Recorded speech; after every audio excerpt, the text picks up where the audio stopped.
In the far spiral of the Orion Arm, past the ruined moons of the Theros and the silent husks of colonial drift stations, there was once a world called Herret Prime, a jewel in the dark, green and gold, orbiting a red giant star.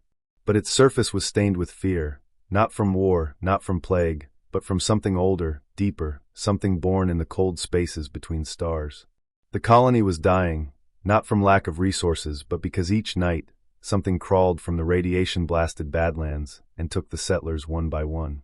Cameras failed, drones went blind, and every sunrise revealed shattered structures and blood-slicked steel. They called for help, but no one came. No one, until a single dropship descended from orbit without escort, without warning. It bore no banner, no flag of a sovereign world, only the name Beowulf etched in carbon steel beneath the cockpit glass.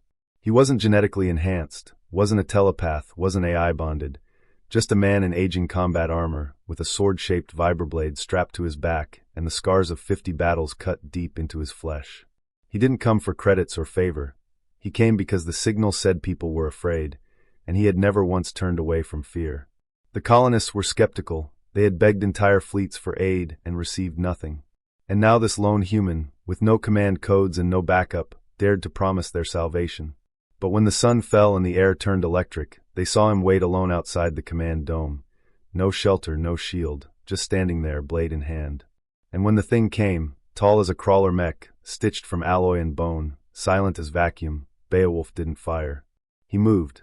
Fast. He dove at it, evaded its claws, and wrapped his arms around its throat where no machine had dared touch. It screamed static and hate in broken language, but Beowulf held on. They fought beneath the crimson moonlight, one of flesh, the other of horror, and Beowulf did not let go.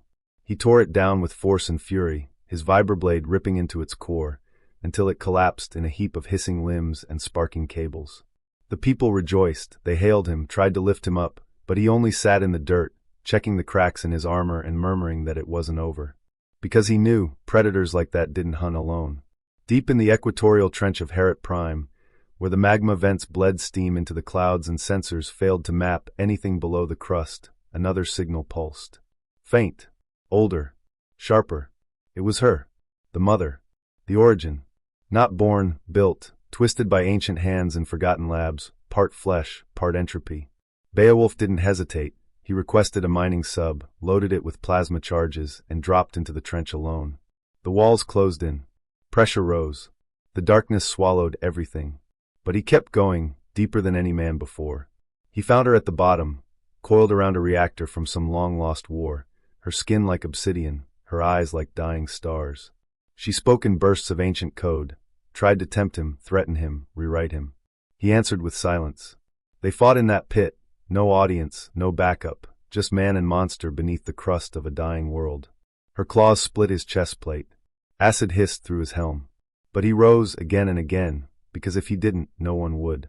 He drove the charges into her reactor spine, primed them, and as she howled, he severed her core with one final arc of his blade. The blast tossed him upward, bloodied, burned, barely breathing. When he emerged, dragging himself from the crater as the trench collapsed behind him, the people thought he had come back from the dead. They built a new hall in his honor, carved his deeds into alloy walls, but Beowulf said little. He only asked for rest, and the stars gave it. For 50 years he ruled a small moon, not with tyranny or spectacle, but with quiet order. He defended trade lanes from pirates, repaired old satellites with his own hands, taught young pilots how to listen to engine drift. He aged. Slowly. But age came nonetheless. And then the final threat, not from below but above. A Drake-class bioengineered xenoform, ancient as Mars' soil, emerged from a dark system beyond the veil, ridden on a comet's tail.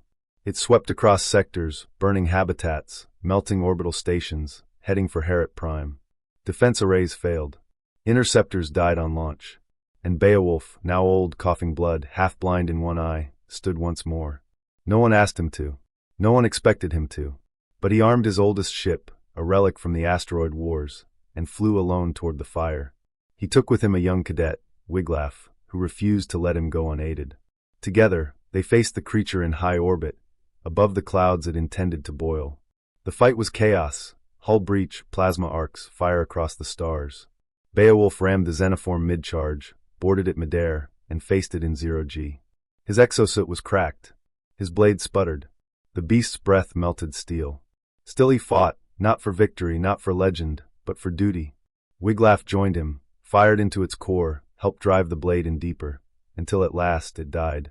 Silent, empty, cold, and Beowulf collapsed. His suit lost oxygen. His voice faded. With his final breath, he asked Wiglaf to build a beacon on Herod's orbit, a tower, tall and shining, so that wanderers would see and remember. Not him, not his name, but what he stood for. That when monsters come, someone will rise. Not because they'll win, but because they must. Beowulf's body was returned in silence. They cremated him among the stars, not with songs, but with quiet tears. Children looked to the sky and whispered his story. Travelers paused near the beacon and placed their hands on its frame. He did not become a god. He became an example. Courage doesn't mean surviving. It means showing up anyway.